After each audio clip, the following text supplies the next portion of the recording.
I was just 8 years old. We had 4 networks, just 4 television stations. Imagine that. Only 4. And I remember, as a kid magician, you'd grab the TV guide and you'd go through it every single week and you'd circle anything that was magic related. And I remember one particular thing, and that was a show called The Love Boat. Love. Exciting and Princess Cruises figured out a way how to really brand and brand well, and because they wanted to actually bring people to the cruise ship market. They made a very entertaining way to do that, and they brought it to television. They had thousands of guest stars and actually dozens of regular cast members, but some of the ones I remember were Betty White, Carol Channing, Florence Henderson, Mickey Rooney, Red Buttons, and even Cloris Leachman. And those were just to name a few, but it was always really a treat when I would see an entertainer on there. Thank you all very much. I can so vividly remembering this. This was an episode that aired in January of 1979. Previously attempted by only a handful of magicians. May they rest in peace. Now, just some fun facts for Pacific Princess and that particular ship. It was really cool because fans could actually shell out money for tickets, and they could sail alongside the cast and crew. This was an actual real ship. For example, when the Love Boat went to Hong Kong in season 7, tourists actually paid them between $3,300 and almost $9,000 for the cruise, and that was according to People magazine in 1983. So it was kind of cool that they took a brand and really expanded on this to get people to take cruises. But one of the things I always remember as a kid was, here again, anytime an entertainer was on, I was right there. Nothing in the world like cruising on the Love Boat.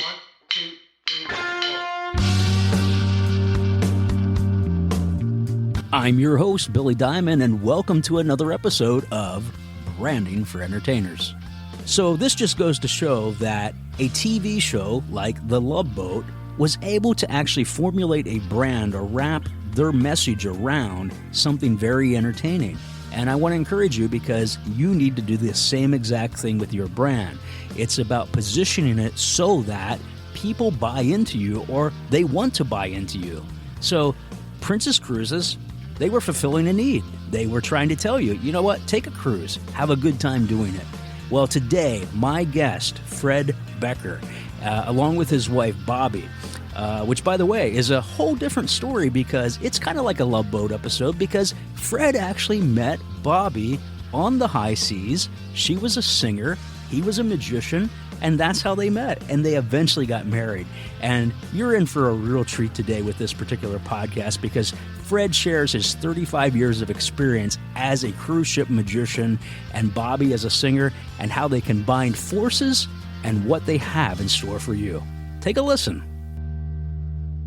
Fred Becker, welcome to the podcast. I'm so happy to have you finally on here. This is great. Let me just preface everything first by saying that I don't want to make the episode about gloom and doom, but it is really important to know what other entertainers have done during this pandemic. So let's hit on that just a little bit, and then we'll talk about some exciting things and some things that are on their horizon as well. So tell us, how are Fred and Bobbie Becker, and how have you guys dealt with things? Like most cruise-going entertainers, we are largely landlocked. I don't stand out as being all that different. And on paper, 2020 was probably going to be my best year ever. All the things I had in place, all the contracts, itineraries, all the jobs were things that we were really looking forward to. It was like the stars aligned and we had absolutely our favorite things lined up for us. And as the pandemic hit, at first you were like, okay, this is only going to last a short time. Mm-hmm. And one by one, each one of those really perfect jobs and contracts would be taken away from you. And so that sort of death by a thousand cuts eventually reaches a critical mass, and you just it hits you hard. I think that was the worst part, was we had so much and watched it all go away. Sure. Yeah, the desperation too, Billy, at the time was that most of our side hustles were somewhat related to performance or people gathering together in one way or another. Mm-hmm.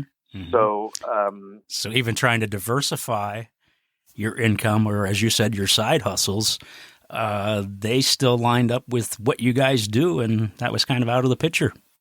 Yep. And so everything was taken away all at once. So pretty much on every side and every level.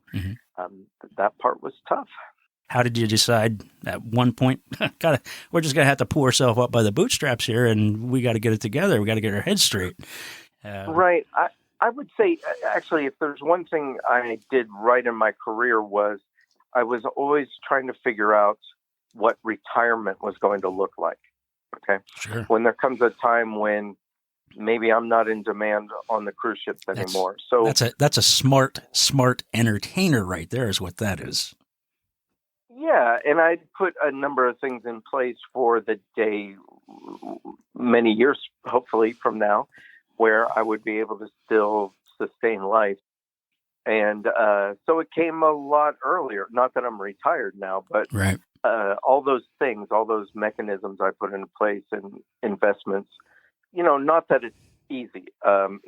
My point was I always saved for a rainy day. I never really saved for a rainy year. Right. So, that's a way to look at it. Yeah. Yeah. Who would have thought, right? Right. But at least I had some of that ready to go. Just because of moves that we made right before the pandemic happened, we were able to, kind of keep going. And that part, is a blessing. So sure. Your perspective on this shift during the pandemic was just a little bit different than a lot of other people in our industry. And I'd be curious to know how that came about for you. Almost immediately, I decided, well, what do we do now? And I figured an entertainer still entertains at one level or another. Sure. And I wanted to be able to put out everything sort of moved to the virtual world. And I wanted to be able to keep in contact with my clients in a way. I didn't want to do free shows. A number of people just started putting magic content out there. And I thought maybe it's not good to give away what we sell. So we put together some videos that were more like vlogs. They were Bobby and I sort of interviewed each other about how we see our career or things in general, things that maybe people would find interesting to spend time with us on, and put those out there in the world so that there was some connection. People could connect with us and sort of feel like we're still in the mix. And we also did a bunch of those we did publicly. Some we also did for clients. So there were some cruise lines that have, most cruise lines have it's like a frequent flyer club. It's a frequent cruisers club, and they're private clubs. So we would make some videos that they shared with the cruise passengers. And that way we did two things. We kept ourselves alive to the passengers that might see us on board the ship, but also made us part of the team, the cruise line team. Even when things are bad, we're still all working towards, that connection with the passengers. So I was happy to do that. That's great. And that's even part of branding too, right? Whether you're talking the cruise ship market or just your listening audience, right? You still engaged, and it probably gave you a great opportunity to step back and really engage, right? Like maybe like you've never thought of before. That's the perfect word, Billy. Yeah, I wanted to engage people even when we weren't doing our job. That's exactly right. And you're not wrong. Some of it's self-serving. I want to be, when the jobs come back, I want to be the one they went, oh, you know what? Fred and Bobby, they were there for us. Yep. Top of mind. And in some ways, it already worked. We have bookings in 2022 on cruises for that company. That's great. In question. Yeah. That's great. Well, for what it's worth, you said some of that self-seeking. Of course it is, right? I mean, we are not just as entertainers, but as marketing, we have to be pushing all the time. But I will say this: watching some of those videos, it came across as genuine. I think at the end of the day, I mean, that's what you really have to be anyway. And it really reflected in those videos that you guys are just sharing from your heart and where you're at. And, hey, this is what's happening. And so as I recall them, it was a really good thing that you did. And obviously it's paying thanks. off. So. And it's funny, too. You can watch the progression of the early ones that we did were pretty stiff.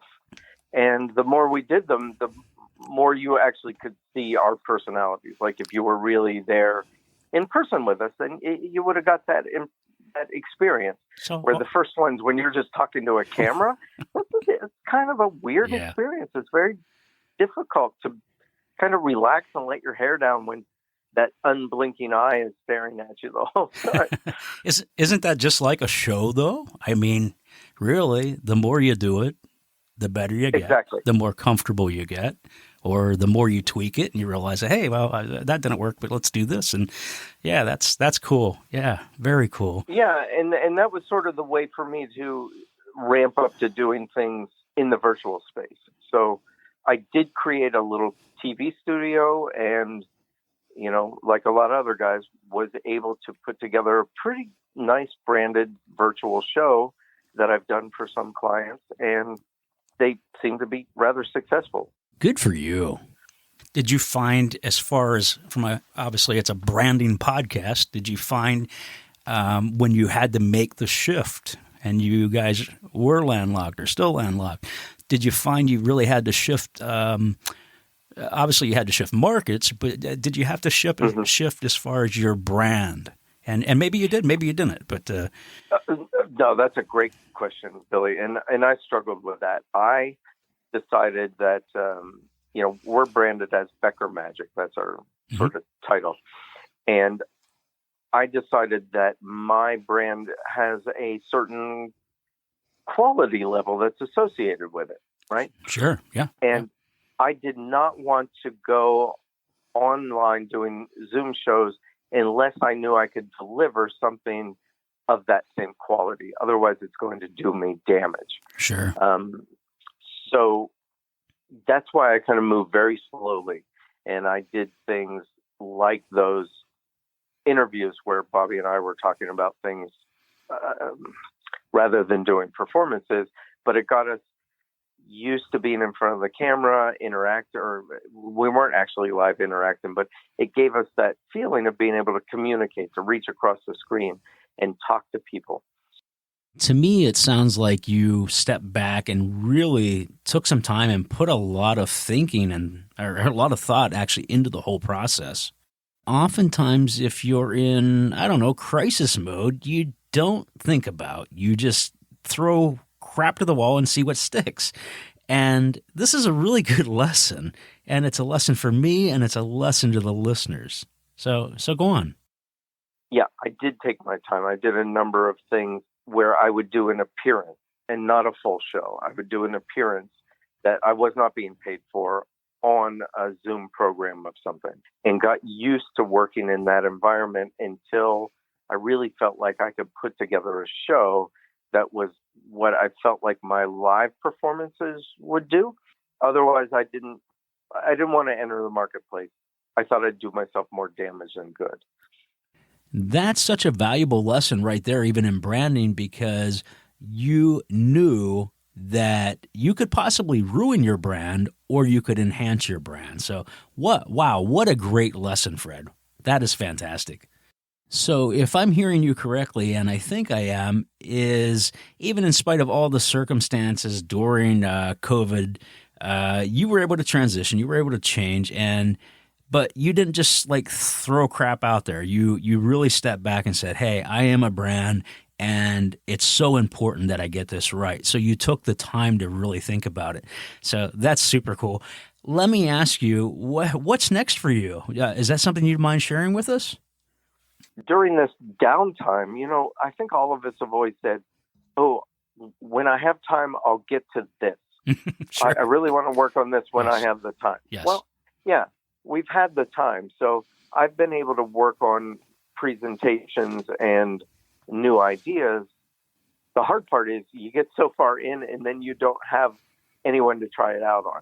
Right. Yeah. Wow. Yeah. So yeah. That's different. I've got all these ideas, and now I'm looking forward to the day when I can bring them out and workshop them and see if the audience hits the way I hope they will. And you're talking specifically a live show, not anything specifically Zoom related. You're talking about new material for an actual live show. Right. My heart is still in live performing. Sure. I got into this business because that's what I love. Yeah. So Yeah. I want to return to that as soon as possible. Yeah. And so a lot of that is live performance. Of course. I think we can all relate to that as performers or entertainers, where we just want to get out there. And, as some guys are actually performing live shows now, but it's not like it was before. And I can still relate. We just need to be doing more than we were before. And I'm hopeful for this year for sure.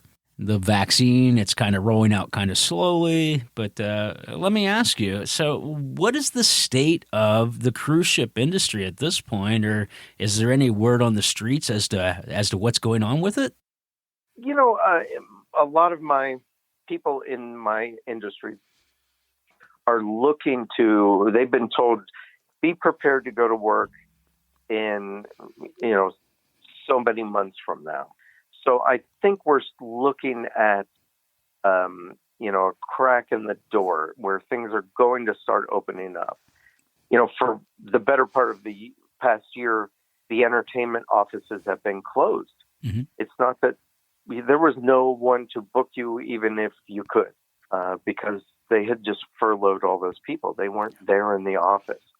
Well, they're starting to call those people back now or in the immediate future. That's great. So it looks like we're going to start, hopefully, and a lot of this has to do with how the vaccine will roll out and how quickly, how effective it is. I think everybody's holding their breath there. I think so too. Yep, for sure. Yeah. But I'm optimistic that we are months away from actually seeing. And believe it or not, I've got a corporate event booked in April. They came after me. They said, "Hey, we've heard about you and want you to come do our live in-person event." Said our numbers are about half what we usually do, but and happily they were able to pay pretty close to my regular fee. So I'm hoping it starts to grow from there. We're going to see things start to open up. And Billy, when it does, I think people are going to open up in a big way. I think so too. This has been bottled up, and we're going to be able to go back to work in a new and exciting way. It might be a real renaissance. Yeah, I think so too. Just a question and a thought I had while you're talking. You said you had a corporate gig, and I'm thinking as you're talking about this, it got me wondering, how much time do you and Bobbi spend at sea versus land shows? Mm-hmm. Or what was average, put it that way, before all this hit? How much time did you guys spend here and how much at sea? We would typically do about half the year, and not in a row. So, we might be gone a month and home for a month, or gone 2 months, home 3 months. But it would average out to being gone about half the year. Okay. And that was a good way to do it. Frankly, I didn't want to go longer term than that for personal reasons, but also I think your land contacts, the bookers that book you for other things will, if you're not available, they'll find somebody who is. Mm-hmm. So, I always tried to balance it. I knew when my seasons were, and would take the cruises when I knew there weren't many corporate dates to be had, and vice versa. Sure. Very smart. And that's what wins out in this industry for sure. Fred, you're such a smart guy. Let me ask you this, because in doing what I do to help other entertainers, I do get the question a lot of times, and that is how, if I wanted to get in the cruise industry, how do I do it? And my answer to that is I don't know. But what you do need to do is seek out a pro that knows exactly what they're talking about. And I'm so fortunate because I'm talking to you today and you know those answers. How about we do this? Let's just transition for those that might be interested in possibly doing the cruise ship market. Why don't you speak to that for just a moment? Yeah, that's sort of my expertise. I'll tell you why, as the type of person that might want to go look at cruise ships. I like to say the world of entertainment has kind of moved out to sea. These cruise ships, the new ones that are coming out, have theaters that are as good or better than anything you would find in Las Vegas. In Las Vegas, you have to rent the theater, and it's called floor walling, and it's a tremendous liability. You've got so much overhead, and if things don't pan out, you can lose your shirt. But a cruise ship actually pays you to go play in that theater, and you don't have to sell tickets. They fill that theater up for you. So it's this kind of perfect place. And if you're like me, I always wanted to see the world. I wanted to travel. I wanted to be out there in the world. And a cruise ship allows me to do that.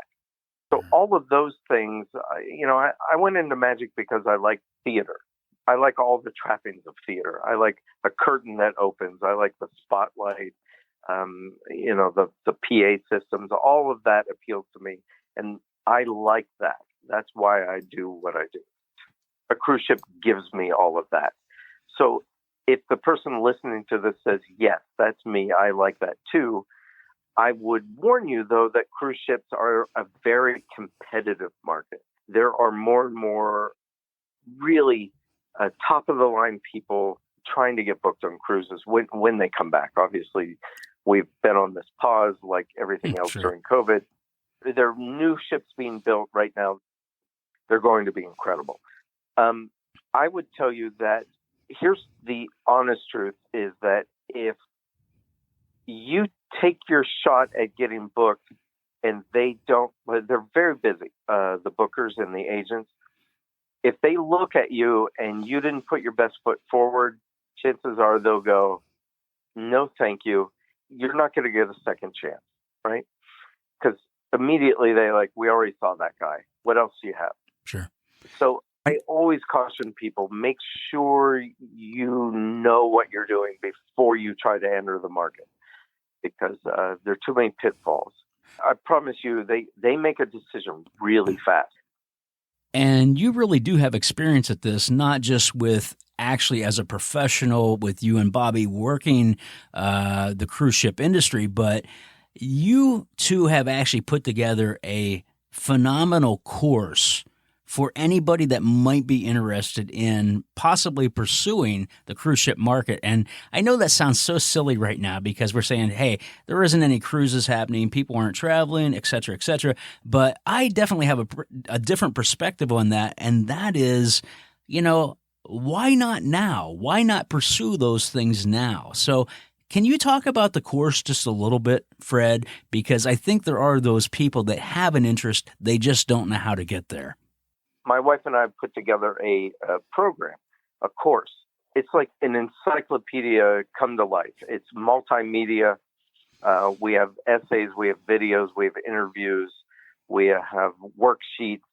We spend a lot of time on how to develop your promotional reel, your video, in a way that's going to capture and sell your act to the cruise market. And there are a lot of things you can do wrong there if you don't know what to watch out for. Is it specifically geared towards magicians because you guys are magicians, or is it? It's not. Can it apply to the comedian or the ventriloquist? All those in between.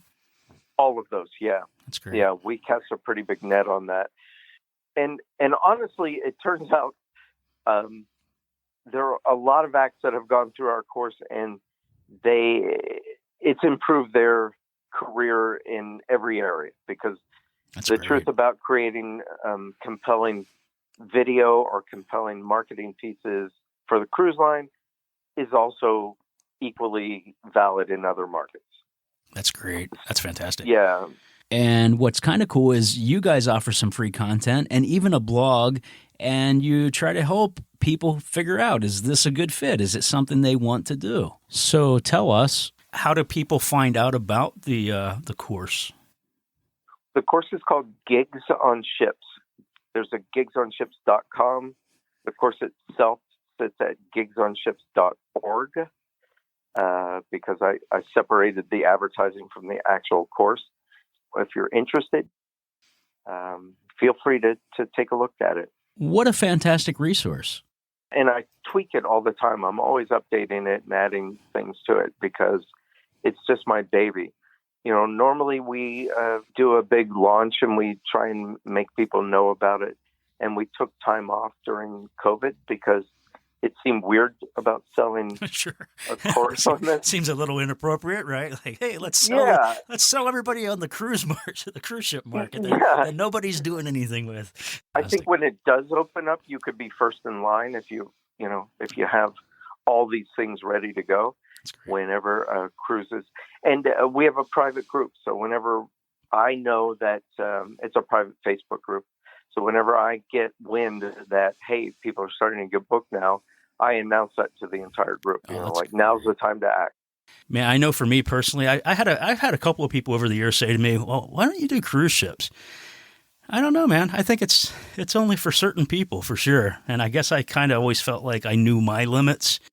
And maybe I'm wrong. Maybe it wouldn't be this way. Maybe the fact that I'm aware of it. But I don't know. As a single guy going on there, I almost feel like if I wasn't performing, I would probably be an alcoholic or a big-time gambler. So, we talk about that in the course because really? There's almost not a public room on the ship that they're not trying to sell you alcohol in, and I know it's been dangerous for a lot of people. Yeah. You even cover that in the course, which that's fantastic. There aren't too many nooks and crannies. It sounds like you don't cover. I literally, I wanted to impart every bit of knowledge I've had in the past. I've been at this for maybe 35 years. Wow. So, that's a pretty long career in any industry. Yeah. If there was anything I didn't know about, I found somebody who did and interviewed them for the course. Is it like a self progression sort of thing, or how do they go through it? It is self-paced. I encourage them to go slow, though. Billy, I think there's something synergistic about spending a little bit of time on something every single day rather than trying to take big bites and get done with it. Ram it all down. It never becomes part of you then. And I assume I can even go back to those segments that I really want to kind of brush up on, remember, and make sure I got it. So that's great. Good. Yeah, in fact, I encourage it.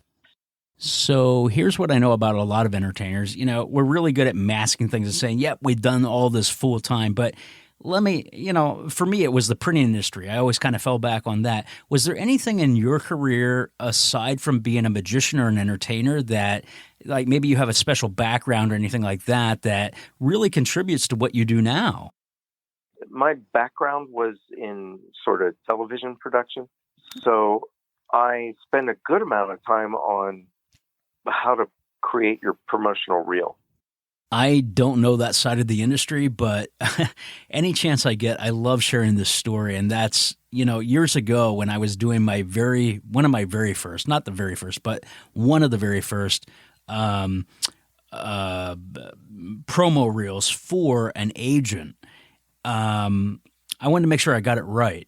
And I remember going to a studio and just telling the guy exactly how I wanted it and scripted everything out for him. And it was such a valuable lesson in my life, Fred, because I didn't know that side of it, but I thought I did. And what I mean by that is I was trying to tell him how to do his job. And I guess what I'm saying at the end of the day, it's really cool when we have all these backgrounds and we have things aside from just our talent as maybe a magician or a juggler or a comedian, whatever that is. And we utilize that to the advantage to show other people the great skills that we have. And it sounds like you have that. And so what did you do with that, or how do you incorporate that into the course as it relates to television production? You have to be able to tell your story in a compelling way in a much shorter amount of compact time. But you also can't look like you've accomplished it by slick editing, especially in the cruise industry. They're like professional video watchers. I was going to say, they could probably see right through that crap, right? Oh, totally. Yeah. It turns them off really fast. There's a real strategy behind getting it right. So I find a lot of people, they crank through the course until then, and then they're like, okay, this is going to take a little while, and they plan it very carefully. Mm-hmm. We're pretty strategic. We have, fundamentals and strategies that we build up, and then it's like, okay, now that you have all this in place, let's talk about how you actually get that job. And then we go through all the marketing and branding and I was just going to say, I'd be remiss if I didn't say, hey, is there an area on the marketing and the branding part of it and the character and about talking about the consistency and, because the other part to that, Fred, and you know this, but some listeners might not, and that's you walk your brand. You're on that ship. You are the brand. You are the face of the brand of that ship, right? So I imagine those are things you carry out, too, within the course to talk about how important it is to have that integrity about you're working for the ship, right? You're not wrong. Yeah, I stress that idea that every contact point that you have with your client and their clients has to be consistent and on brand. Yeah. And when it comes to the cruise line, you need to reflect their brand as well. Mm-hmm. And we talk about that pretty early in the course, is selecting your ideal client. There are different cruise lines that cater to different segments of the population, and it's possible to figure out who they are trying to reach. Mm-hmm. And when you identify, okay, they are reaching the SABA audience that I'm really good in front of, then it becomes a lot easier to tailor your message to saying, yes, I can do that job because these are the reasons. These are the same people I work best in front of.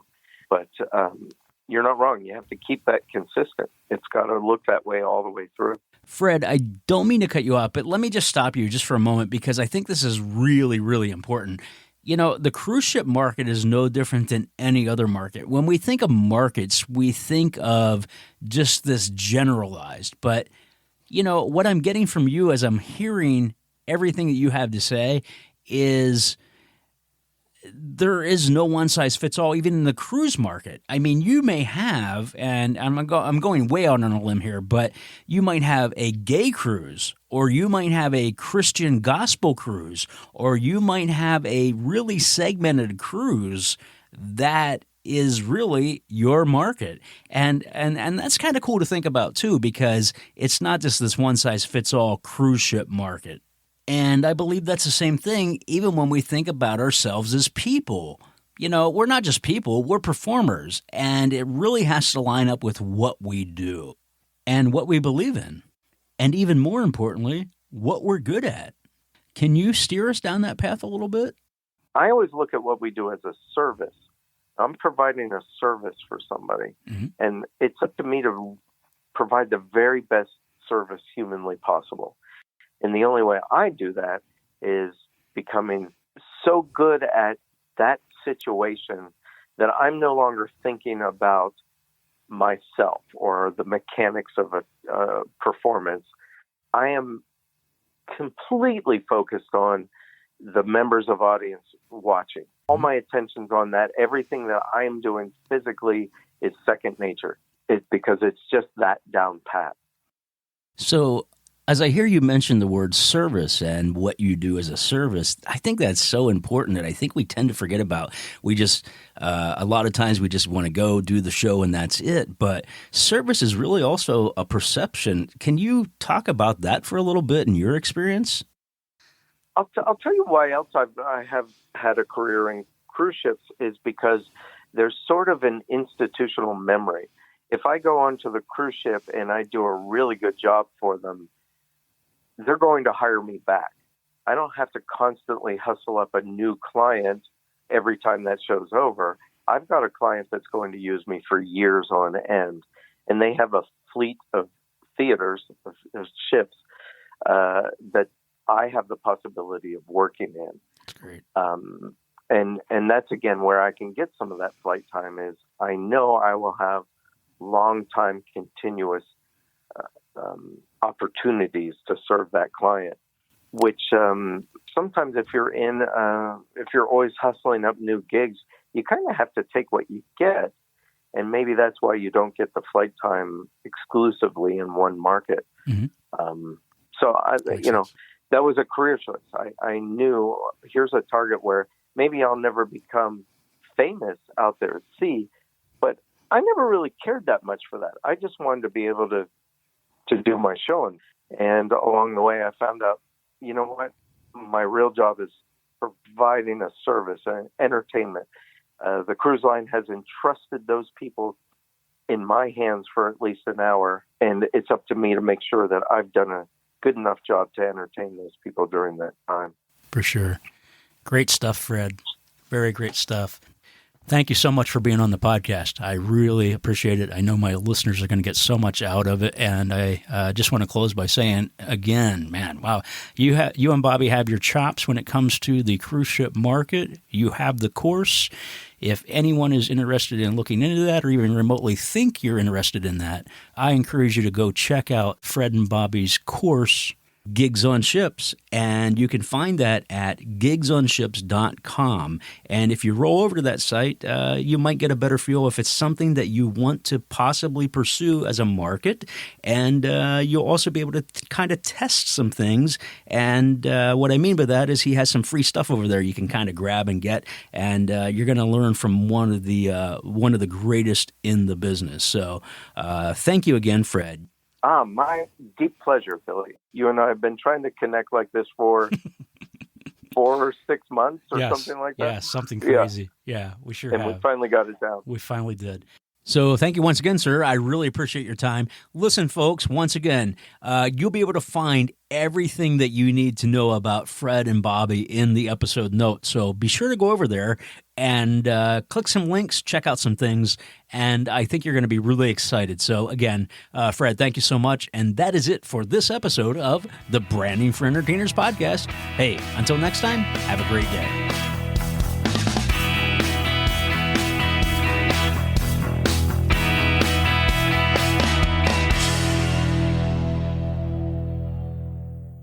Did you ever wonder what happened to the ship that was known as the Love Boat? Well, I sure did.